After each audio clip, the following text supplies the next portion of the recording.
Eagles Entertainment. With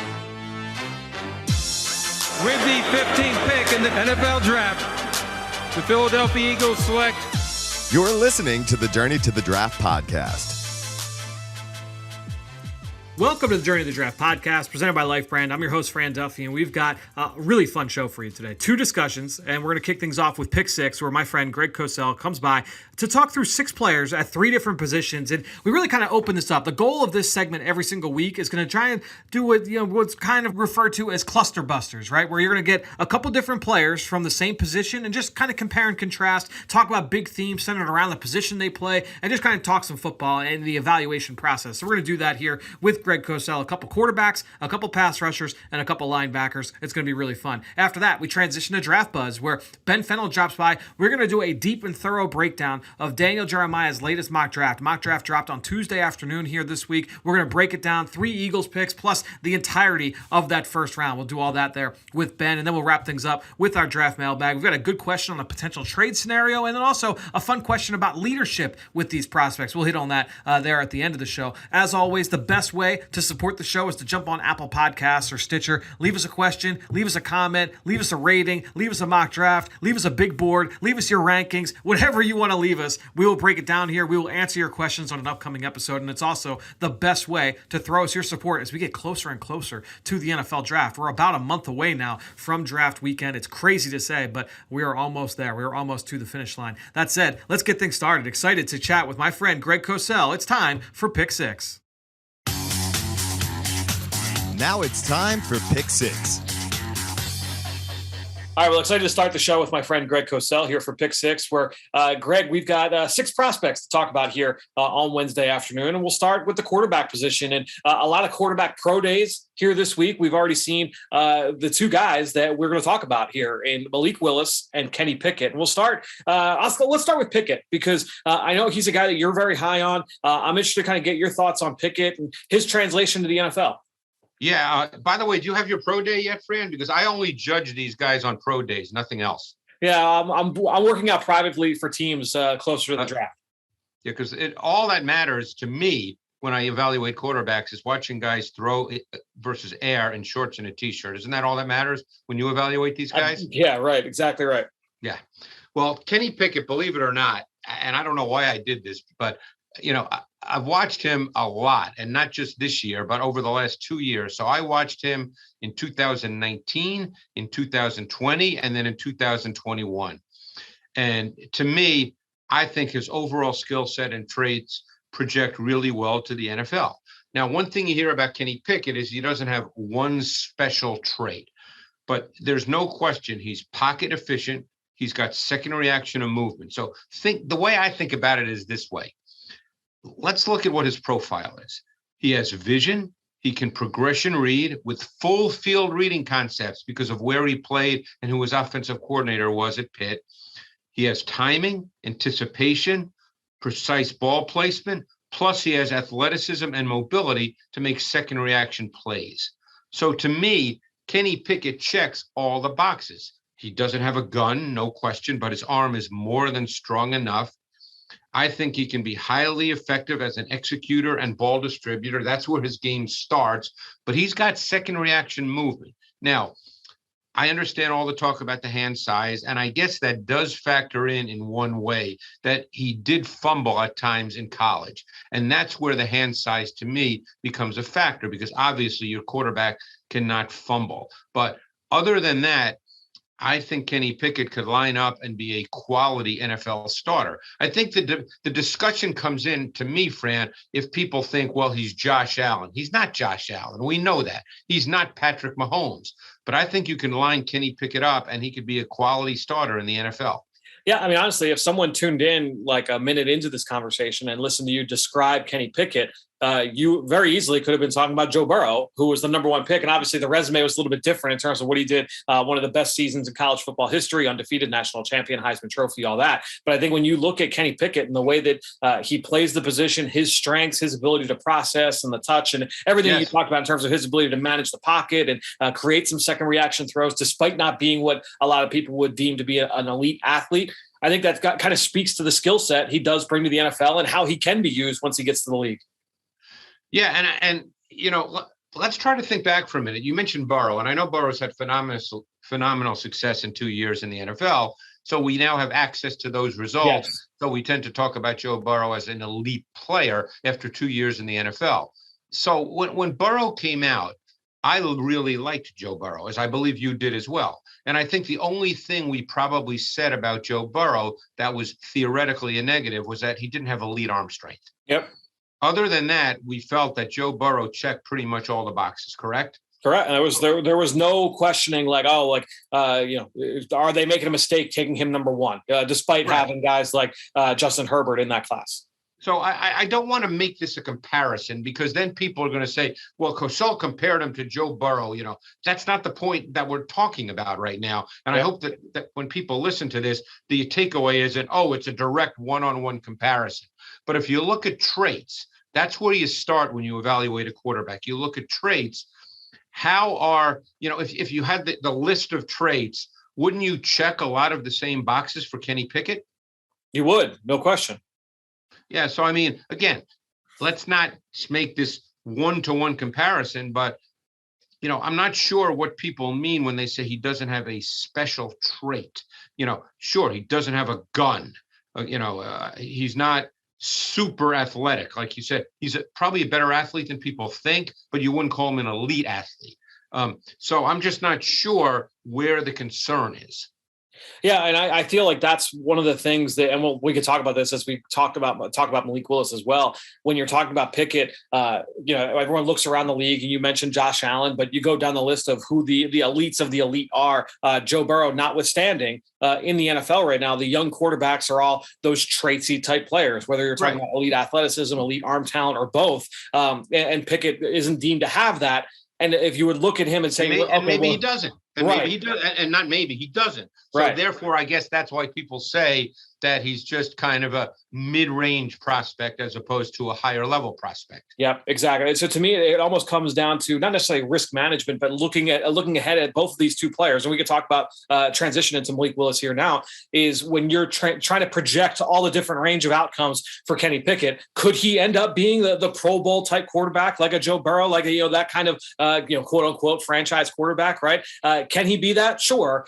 But then you say, okay, well, was he most likely to be able to land as? And is he more in the middle of the pack as a starting quarterback? What is the same question now with Malik Willis, who has some of those dynamic traits and can be a little bit more inconsistent from the pocket? I'm interested to kind of get your thoughts on Malik Willis and what you've seen from, because I know you studied him last summer as well. I did. And I actually thought his tape was better in 2020 than it was in 2021. His 2021 tape wasn't very good. Now, again, he's a very fascinating discussion. And we laughed about pro days to start. You knew Malik Willis was going to have a good pro day because he's got a hose for an arm, and he can throw the ball exceptionally well. And elite's a strong word, but he's a very good athlete. So you're talking about a guy that when people say, well, he's got a lot of traits, what do they mean when they say Malik Willis has a lot of traits, Fran? I think what they mean is he can throw the ball hard and he can run fast. Yeah, they're looking at the arm strength and athleticism. Right. So that's what they mean. But so now we get into the position itself. And by the way, what I'm about to say is not Malik Willis's fault by any stretch of the imagination. So I don't want people to take it that way. But he was not asked in college to be a higher level progression reader or to have a detailed understanding of coverages or coverage rotation. So all that must be learned in the NFL. I don't know Malik Willis. I've heard unbelievably great things about the kid. So I can't speak to the learning curve. I think that there were times watching his tape in college where he struggled to see the field and make throws that were there. There were a lot of clean throws that were left on the field. Now, you and I both know that the run game dimension always helps a quarterback acclimate and transition to the NFL and make plays. He will make plays with his legs, and that will make it appear that he's transitioning more quickly. Can that compensate for and camouflage the limitations that he's likely to have early in his career? Or would some see him as a significant work in progress? Now, different coaches will have a different point of view on that. So to me, when you ultimately finish your evaluation of Malik Willis, it's the paradigm is this. raw talent on one side, refinement, nuance, discipline on the other. And because I don't know him and I don't know where he goes, I don't know what team, what scheme, who will coach him, how he learns, we'll have to find all that out. But we know he has, as they say, a hand cannon, and he's an elite, more of an elite athlete. Those things he has going for him. Yeah, and that's why I wanted to talk about those two guys together with you, because it's interesting to kind of juxtapose that. You talk about raw talent versus the finished properties of Malik Willis, and you look at that almost the inverse with Pickett, right? So I think it's just a really interesting discussion with those two guys. As we get closer and closer, it seems like both of these guys are going to end up going in the top 15, Greg, and potentially both in the top 10. And we're going to talk about that in the next segment with Ben. But with you know how that goes, Fran. Yeah. We're still going to end up, I bet, with 4 quarterbacks going in the first round. It always for all the talk about it's a bad class, it's a bad class, it's a bad class. We're still going to see 4 go in the first round and 2 in the top 10. Right? Exactly. You're exactly right. No, that's the way it works. Exactly. All right. Well, let's get over to the other side of the football, because I want to talk about some of these defensive players with you. I know you've started transitioning your study to that side of the ball, and we'll start up front. This pass rush class, really, really talented, really gifted. There's so much depth there, and then also the blue chip talent at the top. And I want to talk about 2 of those blue chip talents with you, and a couple guys that seem in most mock drafts right now to be going anywhere from like number 5 to number 11, number 12, right? So you look at Kayvon Thibodeau from Oregon, presumed previously to be the presumptive number 1 pick coming out of Oregon, former number 1 recruit coming out of California, goes to the Ducks, really, really gifted player. And then Jermaine Johnson, who took a different path to start. I mean, he was a 0-star recruit, ended up going to junior college, then went to Georgia, and then ends up at Florida State and has the huge year this year as a senior. So I'm interested to kind of get your thoughts on both of these players, how they compare to each other, and what you see. And we'll start with Thibodeau. All right, Thibodeau's an interesting guy to me. I mean, to me, his game is built more on functional power than it is on bend and flexibility. I mean, he's not really a sudden explosive athlete. To me, as a pass rusher, which is why guys get drafted high. If Kayvon Thibodeau goes in the top 5 in today's NFL, he's not being drafted there because of the way he plays the run. He's being drafted there because he can rush the quarterback. He relied almost exclusively on speed to power and hand strength. Very few moves, very few counters. There was not a lot of refinement to his plan of attack. And there were times I thought he played much too upright. I think he needs to develop much more polish to his pass rush. He needs to attack and break down offensive tackles. The one thing that I don't think he has, okay, and maybe some disagree with me, I think that he kind of struggled to flatten his rush path when he was able to clear the arc. I don't think he's a natural bender. And I don't know your thoughts on that. In many ways, he reminded me of Jadeveon Clowney, but he's 20 pounds lighter. A player that, Clowney's a bigger man. He had way better pre-draft measurables in almost every area. But Clowney has also never developed into a high-level edge rusher in the NFL because he can't bend. And I think Thibodeau is very much the same. He struggles to flatten his rush path once he clears that arc. Yeah, I thought I saw more flashes of that in 2020, and that was a shortened season rather with COVID-19. I think they played 4 or 5 games. I watched every one of them, by the way. Yeah, so I thought I saw a little bit more of that last year, but I agree that I feel like his game does start more with his power and his leverage and ability to push the pocket. And it's almost like I made a comparison to not necessarily this player coming out, but to what he is now. And I'm interested to kind of get your thoughts, more like a veteran Khalil Mack in terms of the way that he's able to push the pocket. He's able to kind of, win from that side of it and win more on the low side than on the high side of the rush. But as you mentioned, a really, really good run defender, some good motor plays in there as well, but a really gifted player from that standpoint when you're looking at just that linear explosiveness and the power that goes with that. Yeah, I thought he was a little segmented in his movement as a pass rusher. He wasn't necessarily fluid. It's funny you mentioned the run because I thought he showed more as a run defender. He's got strong, heavy hands, and I think he's good at that. I thought he showed more as a run defender than he did ultimately as a pass rusher. I think honestly, most of the top rushers in this class, I think you might be able to say that about. I mean, if you look at Trayvon Walker against the run is really, really good. You look at Aiden Hutchinson against the run. You look at Thibodeau and Jermaine Johnson. We'll talk about it. Johnson has been really good against the run as well. All those guys have really performed well in that area of the game. which I think is why there's a thought that even though these guys will get drafted high, because it's not a quarterback draft in that sense, but ultimately there's not that guy where you go, oh my God, what an unbelievable pass rusher. So we'll see where Thibodeau goes. He'll go high, no question. But I'm really curious when he gets to the NFL because, I think to be a great pass rusher, and by the way, I think Khalil Mack had much better bend than Thibodeau. I remember watching Mack coming out of college. I remember watching him in those early years. That's what I meant. Not necessarily the Buffalo version of Mack, but more like what we've seen lately the last few years. Yeah, maybe the last few years when he's battling injuries. But when he was in that early prime, I thought he could bend much more. And believe it or not, I thought he was more powerful too. But even though Thibodeau's game is more power-based, I thought Mack was more powerful. All right, well, let's get to Jermaine Johnson. How do you view him and his transition to the league? Yeah, I really like Jermaine Johnson's tape. I think that he's long, he's wiry, he's athletic, he's got really good arm length, he's got natural quickness, he's got burst, he's got speed. I thought what really stood out watching him was he played much stronger than his lean, wiry frame might suggest. I thought there was a power element to his game, both as a run defender and a pass rusher.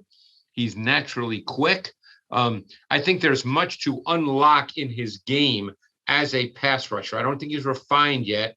He's got to develop some things. But I think he's a naturally quicker athlete than Thibodeau. I think his change of direction is better. You made the point about the run defense. I thought he really set the edge effectively in the run game. I thought he used arm extension to create leverage to keep his legs clean, which is really important when you're setting the edge because you want to be able then to push back and squeeze inside. But I think there's so much to unlock and unleash with this kid.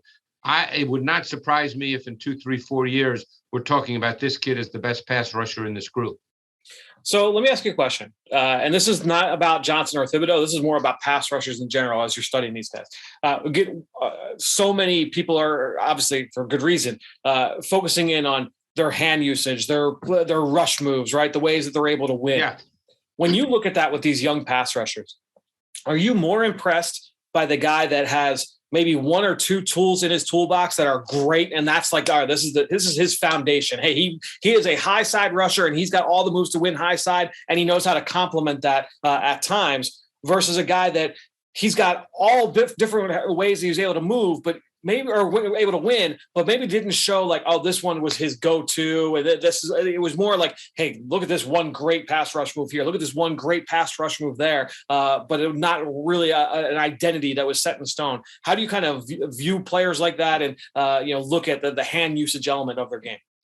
I mean, it's clearly important. I don't look at it as one or the other, if that's what you're asking me. In other words, they're not mutually exclusive. I think that the goal is you're trying to cause the offensive tackle. Obviously, we're speaking about edge rushers. So the goal is to force the offensive tackle to, in a sense, lose balance and body control, to get out of phase.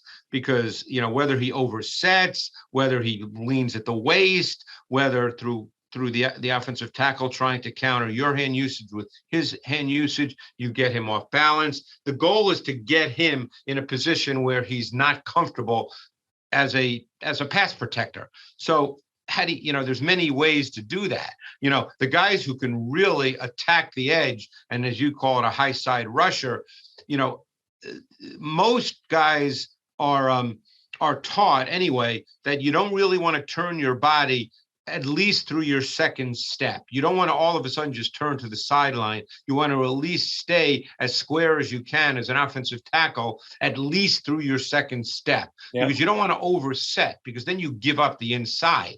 So the goal of a pass rusher is ultimately to create issues for the offensive tackle. There's many ways to do it. Obviously, the more ways you can do it, the more difficult it is for an offensive tackle, because he's not exactly sure what he's defending on any given pass rush snap. And there's 3 really pass sets by offensive tackles. There's a short set, there's what would probably be called a 45-degree angle set, and there's a vertical set. And they all present different ways to attack for a pass rusher. So I don't look at it as mutually exclusive. Hey, you're a high side rusher, or you're a hands rusher, or you work inside. Yep. I think you have to be able to do all, and therefore that really challenges an offensive tackle. Yeah, I mean, I think, and longtime listeners know, I always make the comparison between these two positions, but I look at pass rushers and receivers as very, very similar in terms of the way the tools at their disposal, how they try and have to win these one-on-one battles against corners or against offensive linemen. The receiver that has that ability to win at all three levels and win with speed and win with technique and, win up above the rim. It's the same thing with pass rushers and their ability to win inside, outside, go right through a guy. Similar kinds of, mindset as well in terms of trying to keep the guy on his toes. That's why I was interested to kind of ask you that question. It's a great point, because just to make the quick point about receivers, if you're playing against off coverage, press is different. But if your corner is off coverage, what are you trying to do? You're trying to get him off his spot. You want to get him to turn one way or the other, move his feet one way or the other, because then that gives you a key, an indicator as to then how you can go about beating him off the top of your stem. It's the same with an offensive tackle. You want to get him out of his comfort zone. Because what do we talk about when we watch offensive tackles, Fran? We talk about with their kick slides, how smooth they are, how balanced they are, nice knee bend, hands in good position to strike when necessary. You want to get him away from that. So your comparison to receivers working against corners is a very good one. All right, well, let's get to the last two players here. And our goal every time we do this segment is to try and pick a couple different duos of guys that are just, tightly wound together in the draft cycle. And so it's like we can kind of compare and contrast two evenly, competitive players. So here I want to go with teammates. I want to ask you about Georgia linebacker Nicolby Dean and Georgia linebacker Quay Walker, because both guys obviously very, very talented. Nicolby Dean wins the Buckus Award. He was our first team All-American. Quay Walker, less accolades, but you look at the traits and what he brings, very, very intriguing player. So I'm interested to kind of get your thoughts. We'll start with Nicolby Dean. Obviously, again, one of the most decorated players in the history of college football with what he did this year. Yeah, I mean, he's multidimensional. He's a 3-down player. He didn't play every snap because Georgia, they have 25 5-star recruits on defense, so no one plays every snap. But he was essentially a 3-down player. He's very competitive. He's got a great playing personality. He plays fast. There's an explosive feel to his movement. He was used in specific ways at Georgia. Defensively, a lot of stunts, a lot of blitz. And he was a big factor in both those areas. They used him as a blitzer quite a bit. They used him as a gap shooter in the run game. He played downhill an awful lot. So I kept thinking to myself, watching these games that I did, I watched a lot of Georgia games because, like I said, they've got, so many 5-star guys. I was thinking, why? Is that just a philosophy thing? Or is this the way they think Dean plays best? Is he a guy that you want playing downhill, attacking? Is he a guy that you want him to play a certain kind of way? Excuse me. I don't know the answer to that, but it made me think that is he somewhat scheme specific as he transitions to the NFL? You know who I thought of watching him? I thought of Patrick Queen coming out of LSU. Who drafted him? The Ravens. The Ravens, and they may change. Who knows what they'll be under their new coordinator, Mike McDonald. But obviously when they drafted him, it was Wink Martindale. And Wink Martindale has a lot of sort of old school Buddy Ryan philosophies about defense, a lot of blitz, a lot of pressure. And Patrick Queen, I think, has fit that in his couple of years in the league really, really well. Smaller, faster linebacker. Same with Nicolby Dean, who measured 5'11 and a half and 229. There's clearly an explosiveness to Dean. I thought he was a strong tackler. He generated force and velocity in confined space. I think there's a lot to like about him. I'm just curious how NFL teams will see him, because that size is not normally what you look for if you're just thinking pure stacked backer. Yep. And say what you want, and people can criticize that part of the process. He didn't work out at the combine, didn't work out at the pro day. There's word that he might work out at some point for teams but I think at that size, I think there's some concern about what he would look like from a testing standpoint. And I've talked with people that have questions about his athleticism, about his speed. What does he look like at that size? And that's the thing with Patrick Queen is like, I forget, I don't have the numbers offhand on Queen, but I remember him testing very, very well coming out of LSU. If you're Dean and you come in that small and you don't test well, that's not going to paint a pretty picture moving forward into that next step of the process. No, and look, we know because of where he played and because he seemed to be the leader of that defense. I mean, I've heard he's a phenomenal kid, and all that. Yes. So that he has going for him, that he's probably a guy you want on your defense and in your defensive room, but that means something clearly. But I just, again, he's a certain kind of player. And the fact that he is under 6 feet and 229 does factor into the evaluation. Different people will see it differently, but there's no question it factors into the evaluation. The first time I studied him on film, like did a deep dive on him, Greg, was right around when the Eagles were playing the Saints. And I don't know if it was before the game, after the game, or what. But the player was on my mind. I actually wrote down Demario Davis while watching Dean. It's like a little bit of a similar frame. I think Davis a little bit thicker, but kind of from the play style standpoint, I kind of wondered if that's something that he could kind of bring to the table.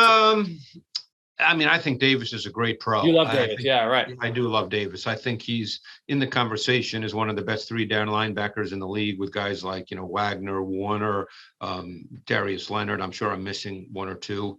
Forgive me if someone's listening who's, one of those linebackers. What about this guy? But I think Demario Davis has been a great player. He's a bigger man than Dean. Yeah, I think so. Yes. Yeah, he's a bigger man than Dean, and meaningfully bigger. And it's not like Davis is 255, but he's meaningfully bigger than Dean. But I see your point. I mean, you could almost argue that their games are somewhat similar. It's just Davis is a bigger man. Yeah. Well, speaking of a bigger man, let's talk about Quay Walker, his Georgia teammate. And I'm interested to kind of get your thoughts here, Greg. I've been waiting patiently for you to study Quay Walker because I had a gut feel on what your thoughts would be, but I'm interested to kind of get your thoughts as you lay them out here first in the pod. What is the point of what we do here and what teams do to project and transition players to the NFL? Correct? Isn't that the goal? That's it. That's the goal.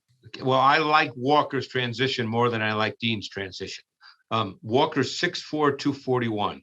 And for whatever this means, and it can mean different things to different people, he ran a 4.52 and a 1.58 10-yard split. There are receivers who don't run 1.58 10-yard splits, as you know.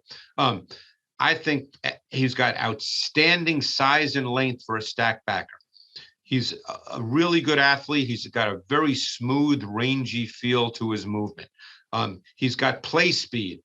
He can go inside out, sideline to sideline in terms of range. One thing that consistently stood out to me, and I think this is critical when you transition stacked linebackers to the NFL, is I thought his ability to key and diagnose was a foundation of his game. I thought he played with his eyes really effectively. So that allowed him to really be a good scrape and flow player within the box. Even though there were times he played a little upright, the fact that he saw things so clearly, sometimes allowed him to camouflage and compensate for that. They used him as a blitzer at times because they're such a high percentage blitz defense. I thought he showed the ability to do that. So I really like Quay Walker as a prospect as you transition him to the NFL. I would like him better than Dean, quite honestly. I mean, I've said it before here on the show, and I think you can appreciate this is because I know you were really high on Jermaine Davis a year ago coming out of Kentucky. And a big part of that was there aren't a lot of guys that are that big, that are that long, that are that explosive and fluid and natural in space that play the linebacker position and from a stacked spot. There's not a lot of guys that check all those boxes. And for me, watching Quay Walker in the fall, it's like, all right, well, why aren't we talking about Quay Walker the way we talked about Jermaine Davis? Why aren't we talking about Quay Walker the way we talked about Tremaine Edmonds when he was a top 10 pick coming out of Virginia Tech? I think when you look at just the pure height, weight, speed, that's one thing. And then when you turn on the film, like you mentioned, a really, really fun player from what he does from an athletic standpoint, but he also plays through contact really well. You mentioned the blitzing. He'll match up with tight ends in coverage. He can do that. I mean, there's a lot there that he's able to do in terms of being a useful player on defense. Well, I really liked Jermaine Davis last year, and I would say that, and again, you know me, it's just based on tape study. I think he's a better prospect than Jermaine Davis. Yeah. And I think that, people know how I felt about Davis, but I really like Quay Walker. And you hit a couple of things I didn't hit on, but about the tight end. He also was an overhang player. He also bumped out over the slot at times. I mean, he for a guy that size, he played very well in space. To me, he really fits the profile of an NFL stack backer. Great size, length, movement, can play in space. You're right. He played through contact. He wasn't a soft player. I think he's a really good prospect. The other thing to keep in mind too with him is that he had the same path of Micah Parsons from a on the field standpoint, where in high school, Greg, he was a pass rusher. He was a stand up outside linebacker, rush the passer. That's how they used him in high school. It wasn't until he got to Georgia that he made that move to being an off ball player, and a back player. So he had to kind of learn that when he got to school. So again, kind of looking at, all right, well, because that has been the knock when you talk to people around the league is, I'm kind of worried about, is he super instinctive? How does he see things? I didn't see it as big of a thing. I know you just said you didn't see it as big as a hindrance in his game. You felt like that was a staple of his play, with his instincts and play recognition. That will be a knock for some people, but again, for a guy that hasn't played the position all that long, that can be understandable. No, I thought that his ability to sort of read and react, key and diagnose, whatever term you want to use, I thought actually that was a strength of his game. Again, we all probably look at that a little differently. We're not exactly sure how guys are coached. What are they coached to look at? We don't know that for certain, but I didn't feel like his reactions were a beat slow at all. All right. Well, Greg, we hit 6 players here. This was fun. A fun conversation. We'll do it next week here on Pick 6 on the Journey to the Draft podcast presented by Life Brand. Eagles fans, Merrill Reese here to tell you about the Eagles Autism Challenge, presented by Lincoln Financial Group. This annual ride, run, walk event supports autism research and programming as we work hard every day to advance the conversation from awareness to action. This year's event will take place on Saturday, May 21st at Lincoln Financial Field. With your support, we can help transform the lives of individuals affected by autism. Register today at eaglesautismchallenge.org. Now it's time for Draft Buzz. All right, well, let's get into Draft Buzz as I welcome in Ben Fennell to break down Daniel Jeremiah's latest one-round mock draft, which dropped on Tuesday on the internet. Ben, excited to dig into this with you. Obviously, Daniel Jeremiah, his word carries a lot of weight, so this should be a lot of fun to kind of break this down. Well, it's mock draft 3.0. So this is when things really heat up in the mock draft unveiling. So had a couple rough drafts already. The third one, we're getting pretty close now. We're post combine into pro days. Let's see what he's got. I'm sure he's probably got one more in the can, right? A 4.0 that probably comes out week of the draft would be my guess. It might even be a 5 or a 6.0 at this point. We're only in, mid-March, so we still got a month and a half to go here. All right, feel for him at that standpoint. All right, well, let's get into this mock draft here. And we're going to do this a little bit differently than we normally do. We'll really kind of pick this one apart a little bit more thoroughly. We'll start, Aiden Hutchinson going number 1. That really seems like it's pointed that direction with what the Jags did along the offensive line here this offseason so far, which DJ mentioned, tagging Cam Robinson, signing Brandon Scherf. You still had Walker Little, last year's second-round pick. It seems like they might go defensive end, and all signs kind of pointing to Aiden Hutchinson. To me, where the draft kind of starts for everybody else now is at number 2 with the Detroit Lions. DJ has them going Trayvon Walker, but they can go any of a number of different directions. You hear buzz about Kyle Hamilton, even more so now about the quarterback. And if this is where Malik Willis goes off the board, I think it's kind of interesting to hear what the Lions could do in this spot here, Ben.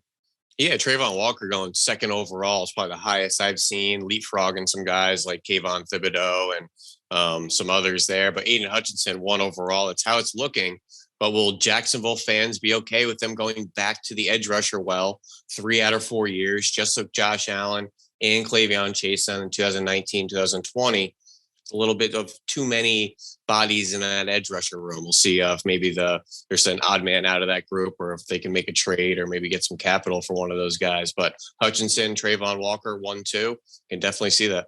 So a year after quarterbacks went 1, 2, 3, here DJ's got edge rushers going 1, 2, 3. Kayvon Thibodeau going number 3 overall to the Houston Texans. Sauce Gardner going to the New York Jets at number 4. And then Ike Ekwonu falling to number 5 here with the Giants. Of those 3 selections, which one stands out to you? I mean, Sauce Gardner going up high at number 4. That certainly is notable for me. Yeah, that's probably one of the higher slots we've seen him as well. But just wondering there, with the Jags, re-signing Cam Robinson. The Lions have Penei Sewell and Taylor Decker. The Texans there have Laramie Tunsil. The Jets, Mekhi Becton, Elijah Vera Tucker. The Giants, they just took Andrew Thomas 2 years ago. There's a really good chance some of these tackles and offensive linemen kind of get pushed out of that first 5 equation, as we're seeing here. We see Ike Ekwonu 5th overall to the Giants. Does that mean he's left tackle and Mekhi Becton Andrew Thomas gets moved around? Does Ike Ekwonu maybe play that left guard spot? What do you think about that fit there at the 5th overall to the Giants? My guess is that we would see Ekwonu step in at left tackle. Andrew Thomas, who does have right tackle experience, he played both during his time at Georgia. My guess is they would keep Ekwonu on the left side where he's more comfortable, and then bump Andrew Thomas over and just kind of set those bookends. But I could see the argument for saying, okay, we're going to keep Andrew Thomas at left tackle, put Ekwonu at guard, but it really will come down to how they feel. I mean, you know how this goes. We want to get our best 5 out there. So do they like who they have in at left guard more than who they would have at right tackle? I guess that's what it would come down to, right? Well, I guess they're trying to hit reset because I think Will Hernandez is gone. Nate Solder, I believe they're moving on from. So I think just trying to get talent into the offensive line room. Let's upgrade. Let's add competition, and we can figure out, where they play in the preseason and in camp. And this would be an ideal scenario for Carolina at this point to have Evan Neal fall to you. It really could. I'm going to be honest. I could see New York going Ekwonu, but I actually I could really see New York going Evan Neal, especially when you talk about that versatility and a guy that has proven he can play both sides. That gives them that flexibility to be able to move some pieces around, where Ekwonu has only been on the left side. But Neal in this scenario falls to Carolina. I know DJ has said in the past, whether it's in these mock drafts or on the Move the Sticks podcast, that Carolina is starved for offensive line help, and rightfully so, right? But that one stands out. The Giants, following that up, they pair Ike Ekwonu with Jermaine Johnson. I know a favorite of yours, the pass rusher from Florida State. Yeah, I think getting Jermaine Johnson and Ike Ekwonu would be a heck of a haul there for the New York Giants and their new regime out there with Brian Dable running the show as head coach. But Evan Neal going 6th overall, that's what I mean. He's kind of sliding down. He was a guy that was in that 1-2 conversation for a long time, but them not having the needs that maybe some of these 6 to 10 teams picking needed offensive line, offensive tackle. I feel like this is an echo chamber, though. The Panthers are exactly where they were last offseason, needing offensive line help, particularly tackle help for whoever's playing quarterback of the future there for the Panthers, whether it's Sam Darnold or somebody else. So I think the draft, as much as you said, that 2nd overall pick really begins. I think the Panthers are really going to be kind of cutting that ribbon, opening the doors to the draft, because this is a team, for all intents and purposes, needs their quarterback of the future. They need their left tackle of the future. They have some glaring needs at some critical spots here. So as much as we see Evan Neal, this could be Kenny Pickett. This could be Malik Willis. This could be another kind of shockwave pick for the organization. So Evan Neal, definitely one of the safer picks. And if you go with one of those young rookie quarterbacks, it's going to come at the expense of not having an elite offensive line in front of them. So maybe build through the trenches first and get that quarterback later. And remember, Carolina already has their 2nd round pick this year invested into Sam Darnold. That pick went to the New York Jets. So I'll be interested to see where Carolina goes. My guess is that it would be along the offensive line, but it wouldn't shock me. Like you said, I mean, I know they were very active at Kenny Pickett's pro day on Monday. We'll see. I would throw Atlanta into this conversation as well at 8th overall. Which direction do they go? Do they decide that they want to draft Matt Ryan's replacement, or do they just kind of wait this? We're going to kick that can down the road. We'll have Marcus Mariota be the starter here in 2022, and then we'll draft a rookie next year. It's tough to be able to say. I think a lot of people, it's easy to say for people, oh, well, wait till next year. You don't know where you're going to be next year. And you don't know if you're going to be able to put yourself in a position to get any of whatever quarterbacks make themselves available for the 2023 draft. Well, scenarios and theoreticals are always important and fun in this exercise. So let's say Ike Ekwonu and Evan Neal are off the board in the top 5. The Panthers are sitting there at 6. The 2 tackle studs that they probably had high on their board are off. Does that make them more inclined to go quarterback? Do they feel okay with a Charles Cross or a Trevor Penning 6th overall, as we've started to see in some mock drafts? I think that could be almost a nightmare scenario to see Ike and Evan Neal go off in the top 5, maybe not wanting to pull the trigger on that quarterback too early with the inefficient offensive line and not seeing anybody else really worthy of that pick based on their needs. They have a lot of receivers. They have pretty good defensive line. They have a lot of guys in the secondary. I think this Panthers pick is really interesting, Fran. But in a way, I do wonder if that scenario happened. Let's say the two tackles went off the board and they're not in love with either quarterback. That could be a situation where you say, okay, well, maybe we try and auction this pick off if a team is looking for one of these pass rushers. Carolina has invested so much into the defensive side of the ball in the last 2 years. I don't know that they could say, all right, well, we're just going to go and take one of these. We're going to take, Thibodeau, or we're going to take, any Jermaine Johnson or whichever pass rusher you want to place in there, just because of how often they've put into that side of the ball. Obviously, they took J.C. Horn last year, and it was all defense in the 2019 draft, right? So I think it's fascinating to see what would happen if the two tackles didn't fall to them. But yeah, Atlanta, like I mentioned, that's another kind of turning point in that top 10 is, do they decide? And here for DJ, he's got them taking Garrett Wilson, the wide receiver from Ohio State. I know that he has been DJ's top receiver, I believe, throughout the course of the process. But I know he's Dane Brugler's number one receiver. There's a lot of split opinion on this receiver class. But here he's got Garrett Wilson going there. Do they decide to go quarterback, right? I mean, it's going to be fascinating to see what the Falcons try and do. Obviously, they're in the midst of this rebuild. Yeah, and I think the interesting thing, just to take a step back from the quarterback landscape, is nobody is really in desperate mode. Everybody kind of got their guys in the offseason to at least stay afloat, starting with the Atlanta Falcons, signing Marcus Mariota, repairing with Arthur Smith, who he knew from Tennessee, had a good relationship. And you start to look at the other teams, around the NFL. Seattle Seahawks obviously probably need a quarterback of the future, but they have Drew Lock. They're okay. The Detroit Lions looking for that quarterback of the future, but they have Jared Goff. They're okay. So nobody's truly desperate. So as much as you look at the Falcons and can say, should we go quarterback? Malik Willis, Kenny Pickett, Matt Corral, somebody else here? We can also go a number of different directions, like DJ has him going Garrett Wilson and maybe rolling with Mariota for that year and trying to get some weapons back into that offense with Julio gone, Calvin Ridley obviously not available this season, and a lot of changes on that offensive side. Same thing. Well, let's go copy that conversation over to number 9. The next pick, Seattle Seahawks, who right now don't have that quarterback in tow, right? But could they address that in one of these ways here through from now through late April? Potentially. I think when you look at Seattle, right here, they take Charles Cross. They need a lot of help along the offensive line. That's been a consistent theme over the last several years. But could they go pass rusher here? All the big name pass rushers are off the board at this point. So they go Charles Cross. Could they go quarterback? Malik Willis, there's some buzz there with Seattle. I think that's going to be another fascinating one. So you got 3 teams there from 6 to 10 or 6 to 9 rather, that really are going to be pivot points for this draft. Yeah, I think Seattle's really interesting as well. This is a team that does not look ready to compete and contend in 2022. So could that mean some high dollar stars on the way out? Maybe a Tyler Lockett gets moved as we get closer to draft time. This is a team that needs a quarterback of the future. They also need not just one tackle, Fran. They need 2 tackles.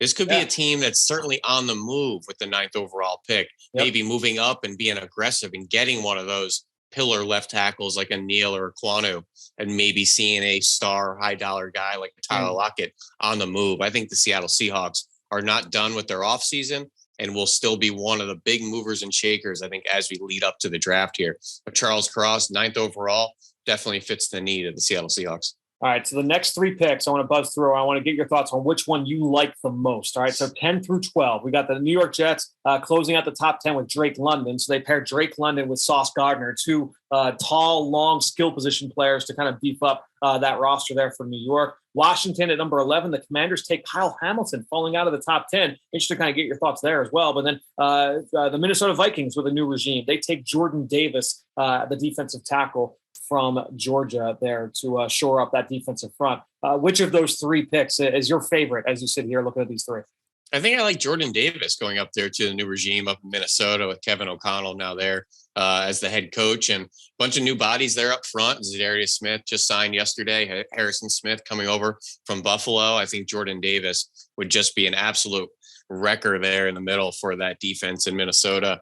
I think he's a guy that has a lot more versatility and ability than just a nose tackle label here. So I think Ed Donatell's calling that defense, and Jordan Davis would be a great fit there for the Purple People Eaters. I think it would be interesting if they were given that possibility, because the new general manager, Kwesi Adolfo-Mensah, comes from Cleveland, previously San Francisco, and obviously that organization now believed to be very analytically driven. How would they view a player like Jordan Davis and his potential impact, and how would you weigh that against other players on the board? I think that would be a really fascinating discussion that I'm sure they've been having inside that building over the last few months. But I'd be interested to see if that was the pick they went. To me, Kyle Hamilton falling out of the top 10 would be a little bit of a surprise, right? I know he didn't test super well at the combine. DJ alluded to that there, 4.59 in the 40. That would be a great fit in that defensive scheme, though, no question, with the way Ron Rivera likes to play. So I really like that fit there, and it would be a great pick there for the Washington Commanders. Let's get now to 13 and 14 before we get into some of these Eagles picks. Trent McDuffie, the corner from Washington, going number 13 overall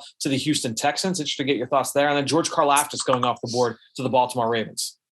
Yeah, Trent McDuffie is at his second corner off the board, just after Ahmad Gardner going fourth overall to the Jets there. That's pretty high. Leapfrogging Derek Stingley in the cornerback pecking order out there. A little bit undersized with the arms and the length out there, but really tough, more of a zone scheme corner. We'll see if the Houston Texans can make a star out of McDuffie early. I think he's a guy who's going to struggle a little bit, but really find his footing in maybe year 2 or year 3. And Karlaftis there at 14th overall, Fran. It's a great fit, great landing spot. I think one of the safer, higher floor players in this draft, and George Karlaftis. And the Ravens have been involved on a number of these, based on reports, have been involved on a number of these pass rushers in the free agent market, right? So that's one of the things I always try and keep an eye on through the first wave of free agency. Not necessarily who signs where, but who almost signed somewhere, right, man? You start to get a sense of, like Baltimore, they're clearly looking for pass rush help. They missed out on Zadarius Smith. They missed out on Chandler Jones, right? They missed out on some of these other big names. All right, well, if they didn't get that guy in free agency, there's a good chance they're willing to spend a high asset on that in the draft. And so Karlaftis going there makes a lot of sense. Let's get to these the first two Eagles picks here, 15 and 16. Devonte Wyatt, the defensive tackle from Georgia, at number 15. Here's the blurb from DJ. Wyatt put on a show in Indianapolis. He'd add some youth and explosiveness to the Eagles' interior defensive line. And then 16, the Eagles select Utah linebacker Devin Lloyd. Here's the blurb from DJ. I know the Eagles typically avoid taking linebackers in the first round, but Lloyd would be too good to pass up at this point in the draft. So, Ben, let's first talk about Devonte Wyatt. I know you're a fan of his game and what he can bring to the NFL. Yeah, I think Devonte Wyatt's a really interesting prospect. I think he's going to have a better pro career based on how he was used at Georgia schematically. But I just think seeing a 300-pounder with that light of feet, that quick get off, a guy that I think has more upfield and vertical ability in the NFLs if he goes to a single gap scheme that lets him loose. Don't look at his TFLs and his sack totals at Georgia. He had to do a lot of run reads first, had to do a lot of slanting and moving on third downs to let those linebackers blitz. Even did some things like quarterback spying. So he was used very unconventionally. I think the Senior Bowl really opened people's eyes to what he can do in a vacuum when you just watch him and his ability. Anytime you can find an interior pass rusher with a good first step, one-step explosive, as we say, that can get after quarterbacks inside out, that has tremendous value. So Devonte Wyatt, his best play is reminding me a lot of like a Jarrell Casey, who I think it would be a really nice kind of pairing tandem next to Fletcher Cox in there for 2022. So you talk about like when you look at his production, only 5 career sacks. I think it was 18 TFLs or 12 TFLs off the top of my head. Talk about how he was used in that scheme and what you saw from that front and why that may have limited some of his production and why that affected some other guys along that front as well. Well, from a run perspective, there was a lot of, square read, square setting, playing the line of scrimmage, holding up blocks and allowing those explosive fleet of foot linebackers to swoop in and make the plays. So as much as he doesn't have the TFL total, look at Nicolby Dean, look at Channing Tindall, look at Quay Walker. They flew into backfields untouched a lot of times because of these big guys up front. Then you get to third down. You also want to tap into those linebackers' explosiveness. You want to let them blitz. That means defensive linemen need to slant and get themselves out of the way and open up alleys for those linebackers. Also, a lot of stunts and twists in general just to free each other up, like Trayvon Walker and Jordan Davis and things like that. Didn't always just let them rush one-on-one, just how they were used schematically. That's why Trayvon Walker is the second overall pick here with his, underwhelming production as well. Yep. Because you're betting on the traits, you're betting on his usage and his development at the next level. So I think that Georgia front seven was elite. It was dominant, but it was a very particular scheme and not everybody for lack of better words, was able to eat their cake too, as far as production, but really good player and a really good kid in Devonte Wyatt. Yeah, and again, going to the testing portion that DJ alluded to, he ran 4.75 on the 40-yard dash at 304 pounds. The 1.6 flat and the 10-yard split is an outstanding number again at 304 pounds. Hey, Fran, this morning, really quick, I was looking at edge rushers this morning, 260 pounds, running under 4.7. When you just look at combine history, it's like a who's who of all the explosive edge rushers across the NFL. Yep. And then just say what Devonte Wyatt did. Right. 300 pounds running in that same ballpark. He is an absolute freak show. Yeah, and people don't talk about it as much because of what Jordan Davis did at 348, or what Trayvon Walker did at 270, running in the 4.5. So it's really just an embarrassment of riches with that Georgia talent, particularly in their front seven. Real quick, I'm pulling up the defensive tackles that have the defensive tackles that hit 1.6 in the 10-yard split. Oh, the splits. Yes, that's another one. That's going to be an insane number. Very high hit rate. Yep. Only 3 defensive tackles. Here we go. All right. This is notable. Only 3 defensive tackles have eclipsed 1.6 in the 10-yard split that have been drafted in the last 10 years. One of them was Aaron Donald. He had a 1.59. One was Solomon Thomas. He went second overall. He went 1.56. That's the best one. The other was Jonathan Marshall, who was last year, right? Jonathan Marshall from Arkansas, right? So, yeah, I mean, small company in terms of who's putting up that level of explosiveness at that body type. So, yeah, that speaks to why Devonte Wyatt could be valued that highly. Devin Lloyd, a guy we've talked about a lot over the last several months here on this show. Just give everybody a refresher how you view him and what his potential could be in the NFL. And sometimes I like when you go to the only 3 guys ran under the 1.61 10-yard split, and it's all Aaron Donald pretty much. Yeah, right. Just group in all 3 of these 3 guys have 100 sacks in the NFL. It's pretty much all Aaron Donald. Yeah, it's all Aaron Donald's production, right? Exactly. Devin Lloyd, coming over from the University of Utah, I think is an exceptional leader, captain, versatile player, excellent playmaker, particularly in the pass game, not only in coverage and some zone drops, but rushing the passer as well. I think the one thing fans don't really understand with Devin Lloyd is how versatilely he was used. And one year he's the Mike, and one year he's the Will, one year he's the Sam linebacker playing off the line of scrimmage. I think he's done a lot of different things, but I think where his mainstay and kind of positional home in the NFL is still to be desired and still is kind of up in the air, in my opinion. But he's a really good player, versatile player, experienced player, leader, captain. He's a guy you want to add to your defensive huddle, your defensive room, get better in the offseason, add talent, add competition. Don't worry about where they're going to play just yet. And I think that's what I look at with a Devin Lloyd type of player. Is he going to play Sam for us? Is he going to be that Mike linebacker calling the defense? Is he just the run and chase Will?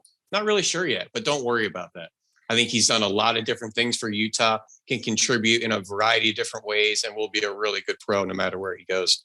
All right, well, let's get to pick 17, pick 18. The Chargers take Trevor Penning. So they took a Pro Bowl tackle and Rashawn Slater last year to play left tackle. I would say that my guess Penning would be the right tackle here in this scenario for the Chargers. He did do some right tackle earlier in his career at Northern Iowa. And then the Saints take quarterback Kenny Pickett off the board there. And DJ did say Pickett could ultimately land in the top 10, which, again, we talked about those QB needy teams from pick number 6 to pick number 9. We'll see if Pickett ends up in one of those locations as well.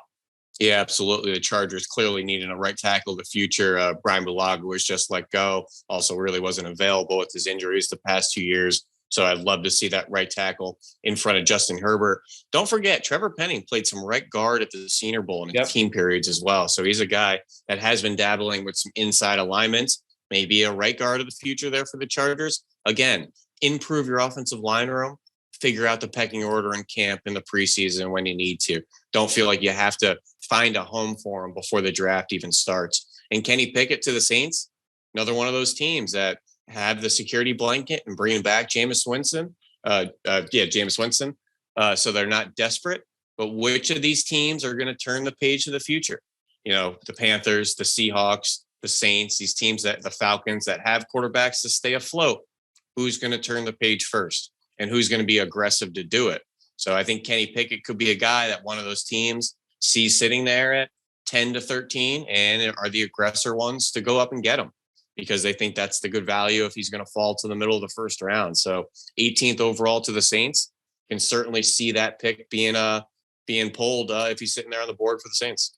All right, we're the last Eagles pick here in this mock draft, 19th overall. Boye Mafe, the pass rusher from Minnesota. Here's the blurb from DJ. Mafe followed a dominant Senior Bowl performance with an outstanding combine workout. The Eagles would be stacked with talent along the defensive front. We know DJ very, very high on Boye Mafe. We talked with him about Mafe out at the combine. So that should not be a shock for our listeners. But Ben, I'm interested to kind of get your thoughts on Mafe and his journey from being now to a potential first-round pick as a senior from the Gophers. Yeah, really explosive edge rusher, got some heavy hands, finding out how to be more functional with his hand usage and soften the corner for himself. A little bit stiff in the lower half, but he plays with a really strong base at the point because of that, can really maul some tight ends. I think he's also a guy that can play with some positional versatility. I think he could play that detached Sam role that we've seen Jannard Avery play. And I think having him and Hassan Reddick in a defensive line room to give Jonathan Gannon just a lot of versatility, a lot of explosiveness. Boye Mafe running in the 4.5s at 260, also very impressive. He's a guy that has some explosiveness you can't teach. And a lot of these edge rushers, Fran, that make their way to college football, coming out of high school, they're about 200 pounds. Look at the Brian Burnses and the D Fords and, those types of guys. Boye Mafe was 225 coming out of high school and ran 4.7 out of high school. This is a guy that was always very gifted being a height, weight, speed, a little bit behind on the game of football, figuring out the techniques, his FBI, reading blocks. He's getting better and better and better and better each year. I thought this past year at Minnesota, in combination with his performance at the Senior Bowl, in combination with just his explosive ability at that height, weight, speed, this is the trajectory Boye Mafe is on. So now it's just the conversation of the pecking order of other edge rushers. Does he leapfrog the David Ajabos of the world? Is he in the mix with George Karlaftis there in the middle of the first round? 19th overall, Boye Mafe, that's certainly looking like where it's going to land. And having him and Hassan Reddick and Josh Sweat and Fletcher Cox on one defensive line, it's a lot of fun for Jonathan Gannon. So for me, looking at Mafe, I go back to when I talked to his teammates down at the Senior Bowl and at the Combine in the offseason of 2020. So January 2020, I talked with Minnesota defensive end Carter Coughlin. I'm just going to real quick just read what Carter said about Boye. This was back, again, two plus years ago. He said he was the guy to watch for them next year. He said played the rush end position for us, same position I played. He has a wide opportunity to get a bunch of snaps this year. He's a freak of nature, unbelievably athletic. He's going to kill it. He works his ass off too. Just the way I've seen him progress coming in as a freshman, he was really, really raw, but the way he's worked, I just know the sky's the limit for him. The next month, a few weeks later, talked with Kamal Martin, who was with Minnesota, and he told me as well, hey, Boye Mafe is the guy to watch. He's a freak, an athletic freak. He's as fast as Carter. He's as strong as Carter. He's a little bit bigger. He's got longer arms than me. He's an athletic freak in general. He's going to be a really, really good pass rusher this year. He's going to take that game to the next level. He had a few sacks here and there, and you're just like, wow, this kid could be really special. So again, just looking at the quotes from those two guys, all speaking about his upside and trying to reach that ceiling, talk about his work ethic. So when you're talking about the athletic guys with the character, that's what, you can try and bet on them reaching that ceiling. Mm-hmm. Yeah, absolutely. And another kind of fun fact here, just in the first round, the top 19 picks, Boye Mafe going, Jermaine Johnson going, two guys from high school football out there in the middle of nowhere in Minnesota.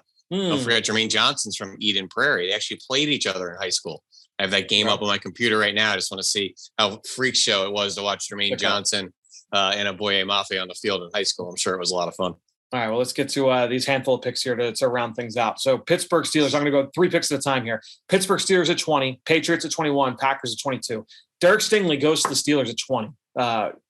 Derek Stingley falling out of the top 19 picks, I think would be really, really surprising. But it speaks to where his stock is perceived to be right now. Jameson Williams at 21 to the New England Patriots, giving Mac Jones an explosive weapon from Alabama. And then Green Bay taking Chris Olave. This is the pick that they acquired in the Devonte Adams trade. So they go and get a guy that can be that same kind of presence, to be honest, as Devonte Adams when you look at the route running and the ability to affect all 3 levels of the field. So of those 3, Ben, which one stands out most to you?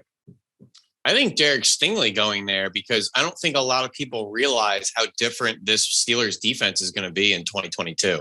Yeah. Terrell Austin's now the defensive coordinator. Yes, I know he was the assistant DB coach there, but that really wasn't his scheme. Very zone heavy. Getting a Derek Stingley, you better play some press man out there. And I think Terrell Austin's going to bring that kind of Ravens, Detroit Lions, from a few years ago type of mentality and scheme to that Steelers team.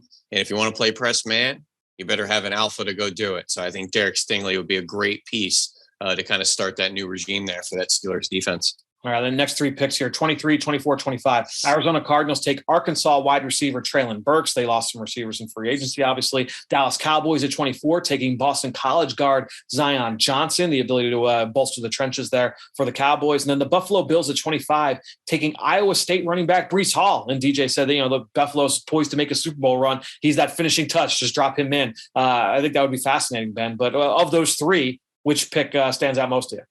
Well, I think the Treylon Burks is interesting. That's like Christian Kirk's role in a much bigger package. Right. Yep. Who's more of a complementative type of yak weapon to like a Rondale Moore, in which they already have. So adding more diverse skill sets into that offense, I think, is a name of the game for Cliff Kingsbury and Kyler Murray. Zion Johnson, a little high in my opinion. I have a 2nd round grade on, a little bit more of a zone scheme type of interior offensive lineman, in my opinion. And the Cowboys are so versatile in Kellen Moore's rushing attack. They run a lot of power schemes. They run some zone schemes. Not sure Zion Johnson's the right fit there for the Dallas Cowboys, but they certainly need some interior offensive line help. So I think it fits the need. We'll see if it fits the scheme there. And Breece Hall going to the Bills. I like Breece Hall as a back end of round 1 player. I just want a absolute bruiser for the Buffalo Bills to pair with Devin Singletary and that type of persona of Josh Allen. I want someone to really wear defenses down between the tackles. Let's let Devin Singletary be the perimeter type of back, the guy that can get to open spaces. And then we're going to wear people down with the quarterback runs. I think Breece Hall is a really well-rounded player, a little bit more of the upright, fleet of foot, run the daylight style that Devin Singletary has. So I would want a little bit more of a complementative skill set. Doesn't mean they can't still go grab a Brian Robinson or Hassan Haskins in round 3, or every bit of 225 that will run right through your face and be that kind of presence I'm talking about. But Breece Hall, Zion Johnson, Treylon Burks, back end of round 1, this is the landing spot we all kind of projected. And kind of to my earlier point about the Ravens and pass rusher, the Bills have been involved with a bunch of backs over the course of the last few months, whether it's been in like rumored trade talks or in free agency, coming up short on a couple guys, more pass catchers at the position. So just something to watch there for that team moving into the draft. Let's do 3 more here on this one. Tennessee, Tyler Smith, the tackle from Tulsa, redshirt sophomore, young player going to Tennessee. Tampa Bay Buccaneers taking the nose tackle Travis Jones at 27 to pair him with Vita Vea. And then the Green Bay Packers going receiver again with Penn State wide receiver Jahan Dotson. So, Ben, you get one of those 3. Which one are you picking? Well, we're going to go through each one because we got time, right? Tyler Smith working his way into the first round, I think, is way too high. I think he has a lot of upside, a lot of tools, a lot of length, a lot of ability. I think his footwork and his hands have to be almost completely rebuilt. That's why a lot of people have him sliding into guard to try to protect those deficiencies. I don't see him ready to play. I think he's more of a 3rd round pick. So if the Titans, which they clearly need a right tackle of the future on the opposite of Taylor Lewan, is that Dylan Raduns, who obviously wasn't ready to play last year. They seem like they like him inside more. Does this mean a Tyler Smith goes before Bernhard Raymond or Daniel Folele or, a Darian Kennard? Some other guys out there, I think, in that conversation. Travis Jones, 27th. I think he's absolutely working his way into the back end of round 1. Freak show athlete at his height, weight, speed. A guy that can also get up the field, would be a dominant pairing with Vita Vea out there. I would like a little bit more of a fleet of foot 3 tech to pair with Vita Vea, who's more of a 1 tech nose tackle plugger on the line of scrimmage there. But having those 2 next to each other, Vita Vea, Travis Jones, look out. That is a heck of a pair. And then moving on to 28 here, Fran, they just took Chris Olave at 22, Jahan Dotson at 28, clearly hitting reset, adding more weapons to that Packers offense with Aaron Rodgers. They too similar, Chris Olave and Jahan That's how I would ask you, yeah. Yeah, I was thinking more of Chris Olave and Christian Watson or Jahan Dotson and Treylon Burks or maybe a Garrett Wilson and George Pickens. finding two guys with more of a complementative, varying skill set than just adding two kind of thin-framed route running technicians. But I think adding Dotson and Olave in one draft to that offense, and Matt LaFleur receiving passes from Aaron Rodgers, look out. I think they're both going to be excellent producers young in this league.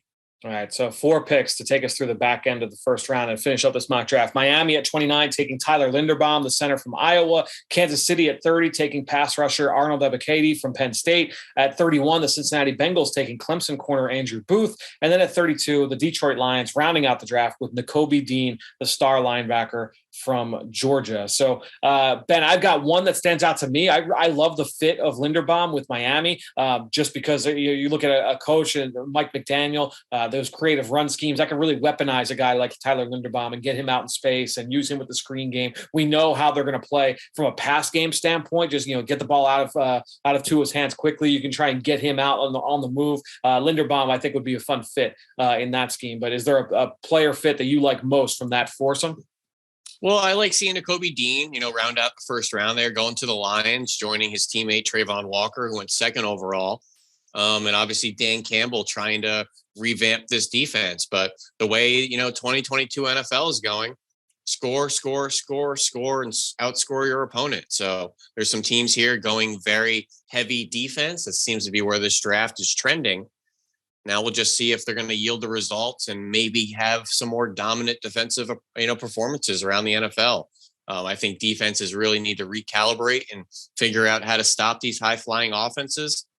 This year, tons of talent at corner, edge rusher, linebacker. I think this first round really represented that. Yeah, it's going to be a fun draft, man. Obviously, we're about a month away. Excited to see how things continue to develop. Trying to see if there's anybody that I'm like, oh, that's I can't believe he's still on the board here. Yeah, I'll let you ponder that for a little bit. I do like the idea of Andrew Booth going to Cincinnati. I do love that fit schematically. I think if I'm Cincinnati fan at 31, I see Linderbaum sitting there at 29. I'm going to get him. Right. I don't know what it's going to take to move around the back end of round one. Yeah, I just feel like we come too far to see Linderbaum sitting right there within our reach. And for people wondering, after 32 picks, I think the position that really took the hit, safety. Seeing Jaquan Brisker on the board, Lewis Cine on the board, Petrie, right. Daxon Hill. I think those guys are all going to go in that, for what I've been calling the Javon Holland ballpark. Yeah. Early day 2 from that 33 to 40 ballpark. I expect all 4 of those defensive backs I just listed to go in the top 10 picks of round 2. Jaquan Brisker, Dax Hill, Jalen Petrie, Lewis Cine, who I thought Cine has been working his way in the back end of round 1, just like all those other Georgia Bulldogs and elite testers. And for everything that Kyle Hamilton didn't do at the combine, I thought Lewis Cine did and really closed the gap there between safety 1 and safety 2. Yeah, it's I think when you look at the way that he's played the game, the way his career arc is fascinating too. When you look at Lewis Cine, and then obviously going to the combine and testing the way he did, a fascinating player. So Ben, this was fun. It's not often that we spend an entire segment going through a mock, but made a special exception for this. Hey, when DJ talks, we listen. All right, that's exactly right. All right, well, Ben, we will talk to you early next week again. We're doing linebackers, me, you, and Dane next week, right here on the Journey to the Draft podcast, presented by Life Brand. Now it's time to hear from you, the fans, in the draft mailbag. Good stuff there from Ben. Always good to catch up with him. Like I said earlier, we'll do the linebacker preview with Ben and Dane on next week's episode, the early week episode of the Journey to the Draft podcast. Now, let's get into a couple questions. And again, the best way to hit us up, to reach us, to have your questions read here on the show is to go on to Apple Podcasts or Stitcher or Spotify or wherever you listen, and you can leave that rating, leave us a question or a comment. We'll answer it here in an upcoming episode. First one comes from Dr. Johnny O on Apple Podcasts. Left us a 5-star review saying, great draft info week after week, even for non-Eagles fans. Johnny, thanks so much for that. That is our goal every single week. Here's the question. I would love to hear a segment on your all-leadership team, talented, draftable players that would bring excellent intangibles to any NFL locker room. So, Johnny, first thing, before we get into this, it's a great question. You have to understand that all of us on the outside, we have such a small finite isn't even the word I would use. It's such a minute amount of information compared to what NFL teams have on all of these players from a character standpoint. All we have is any of the research we do on our own, whether that's talking with players, talking with teammates, talking with coaches, talking with people who have talked with those people, or just kind of going through the research, right? Going through the bios, going through interviews and things of that nature. So based off the research that I've done, here are some players at every position. And the other thing to take into account too, and we'll talk about this, captaincy. That is always talked about as, oh, this guy was a team captain. I think that you have to be careful with that element because sometimes guys are deemed captains because they're deserved. They are true leaders of the team. They set the example. They do everything that's asked, right? They are the guys that are the leaders of their team. For some programs, that means something, but for some programs, it's, oh, well, this guy's our best player. We have to make him a captain. Or this guy's been a 3-year starter. He's a senior. We have to make him a captain. And so it might not be as earned as it would be in another program. So that's something to keep in mind. I will say that when an underclassman gets named a captain, that usually catches my attention, especially if it's a guy that was a 3-year captain, right? He was a captain as a sophomore, then as a junior and a senior, right? Those catch my eyes a little bit more, but we'll just kind of buzz through. And again, this is just based off of some of the things that I've heard, some of the things that have been told to me, some of the things that I've read, right? So at quarterback, I would say Kenny Pickett, everything that you hear about him, A+ intangibles off the charts in terms of everything he brings to the table from that standpoint. Malik Willis, as we talked about with Greg earlier, he said that he'd heard he's an outstanding kid. I've heard the same thing about Malik Willis. So Kenny Pickett, Malik Willis, and then if you want to go a little to a day 3 guy, Brock Purdy from Iowa State. You're talking about a player who was a 3-year captain. Went in, earned the job as a walk-on. And then they brought in competition for him, and he never transferred out. He stayed there, right? So he earned that captaincy and held it. So Brock Purdy, from an intangible standpoint, another guy I would bring up. Pierre Strong at running back from South Dakota State. He is a 3-time captain for the Jackrabbits, so that's something that's notable. I've mentioned Kyron Williams. We talked about it earlier this week on the running back preview. The way that he's kind of the straw that stirs the drink there for Notre Dame. He is the Pied Piper. Everybody followed him. Talked with his teammates out at the combine, and they kind of confirmed that story. Bo Melton at wide receiver from Rutgers.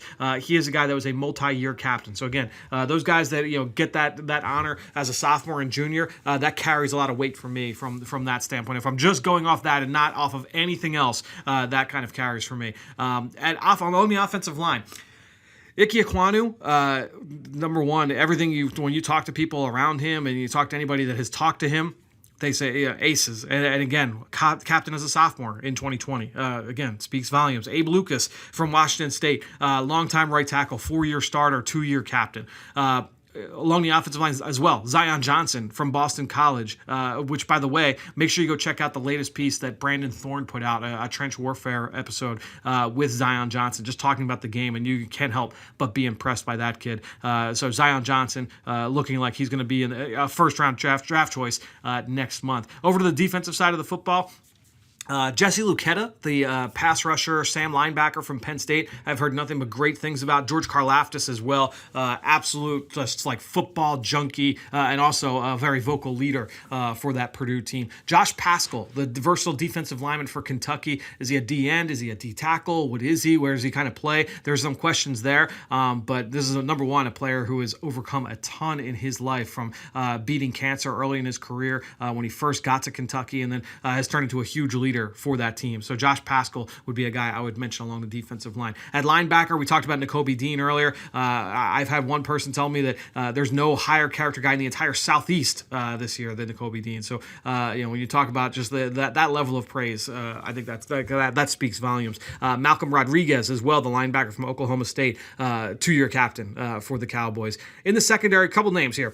Cam Taylor-Britt from Nebraska, Yusuf Corker from Kentucky, 2 names to keep an eye on. Cam Taylor-Britt, Senior Bowl corner, very big physical player, but also known as a leader of that team. And then Yusuf Corker from Kentucky, he's a safety, instinctive, tough, physical, doesn't have an A+ trait, but has starting tools in terms of his ability to come into the league, and it also carries some of those intangibles with him. And lastly, Jalen Petrie from Baylor, also down at the Senior Bowl. I actually came across some quotes on social media, and I want to credit the right person, but I don't have it in front of me, and I don't want to miscredit but somebody got some great quotes from Dave Aranda, the head coach at Baylor, and he just raved about Jalen Petrie. And I know talking with people on the previous staff down there, they raved about Jalen Petrie. So I think that he deserves mention in this conversation as well. So Johnny O, great question. And I was glad it was a good exercise just kind of go through. And again, thanks so much for leaving us the 5-star review over on our Apple Podcast page. A couple more here. Wool Unpulled left a 5-star review saying, excellent and crisp-paced show. Projecting a bit ahead, which teams might be in the mix to trade up for one of the Eagles' first-round picks? I like this draft pool on defense, and I want the Eagles to have a bunch of darts. There's a lot to like through the early third round, and so go on all the different things that he likes for the Eagles throughout the course of the drafts. But to get back to that question, who are the teams that could be in the mix to trade up for the Eagles? And I've been asked this in a number of different ways over the last few weeks. Look, and again, I'll say it: every team is having those conversations right now. They're on the phones. They're talking with teams, getting a sense of, are you wanting to stay put? Are you looking to move up? Are you looking to move back? Are you looking to try and get more picks throughout the middle rounds? You're just trying to get a sense of how fluid they will be come draft weekend next month. So those conversations are already in play. I think if you're an Eagles fan and you're just trying to look, who would be some teams, who are some candidates for teams that could move up and and try and get into one of these Eagles picks, whether it's 15, 16, or 19. I think you break them down into one of really two categories, right? Number one, if there's a team that's looking for a quarterback, right? So, and they don't take one in the front part of the draft. So, we don't love one of these guys to take them in the top 10, but we would love to be able to move up and take them with our second first-round pick, right? So, I think you throw in Detroit. I would say, you talk about maybe like a Houston or a Seattle or a New York Giants or one of these teams that are in the early stages of round 2, late stages of round 1 that want to make that move up to try and see if they fall in love with a Malik Willis or a Kenny Pickett if they were to fall to 15 or 16 or 19. Let's make that move up and go get that player. The other one to take a look at, because I would say, the only way you're going to try and get huge capital back trading in the first round is if it's for a quarterback or a high value position. So pass rusher, tackle, corner, receiver, right? So for those teams that aren't looking for the quarterback, but are looking for that one final piece, hey, this is the receiver that we really want. This is the pass rusher we really need. Well, you would think that that's a team that's on the brink. They're pushing all their chips in. They want to say, we're competing for a Super Bowl. We want to be able to win. This piece pushes us over the top. So you look in the back end of round 1, Buffalo Bills, Tennessee Titans, the Tampa Bay Bucks, the Kansas City Chiefs, right? They just traded Tyreek Hill. They have all this extra ammunition. Maybe they want to move up and go and get this wide receiver that they've got their eyes on, right? So I think when those are the two buckets that these teams will fall into. But again, it takes two to tango. It's one thing to say, we're just going to trade back, and we're just going to get a 2023 first-round pick, or we're going to get 3 seconds with this. You need that matchmaker, right? You need that second team that's willing to be able to do it. So those are the two buckets that obviously all teams are looking at and exploring. But for you at home to just kind of keep an eye on there as the draft gets closer and closer. Thanks so much to Ben Fennell and to Greg Cosell here for this edition of the Journey to the Draft podcast presented by Life Brand. We'll be back, like I said, early next week. Myself, Ben, Dane, breaking down the top linebackers across the NFL draft landscape. We'll do it all right here on the Journey to the Draft podcast presented by Life Brand.